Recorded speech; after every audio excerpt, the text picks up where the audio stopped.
A dramatic confrontation took place between the United States President Donald Trump and his guest, Ukrainian President Vladimir Zelensky, at the White House.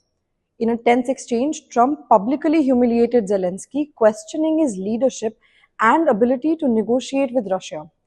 But what does this confrontation reveal about Trump's approach to diplomacy, and how might it impact Ukraine's future in the face of Russian aggression? Hello, I'm Gunjan Handa, and this is Chronicle Reports. During the meeting, Trump launched a blistering critique of Zelensky, questioning his ability to negotiate effectively due to his tremendous hatred for Russian President Vladimir Putin. Trump emphasized that he is aligned with the United States and the world, but his words were seen as dismissive of Ukraine's plight. Trump's deputy, J.D. Vance, also chimed in repeatedly, asking Zelensky if he had ever thanked the US for military assistance. Zelensky responded that he had expressed gratitude multiple times, but the exchange left many diplomats and journalists in the room visibly uncomfortable and wary of what is to come.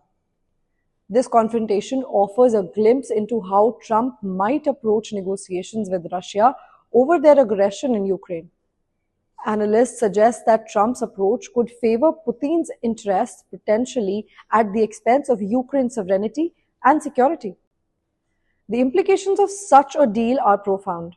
Ukraine has been fighting for its territorial integrity against Russia since 2014 and a full-scale war since 2022. A deal that prioritizes Russian interests could undermine Ukraine's position and leave it vulnerable to further encroachment.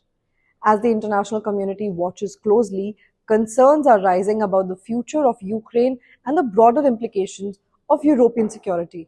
European leaders have shown solidarity with Zelensky, but none have outright criticized Trump for his bullish approach to this diplomatic dialogue. Stay tuned with the Asian Chronicle for more global coverage.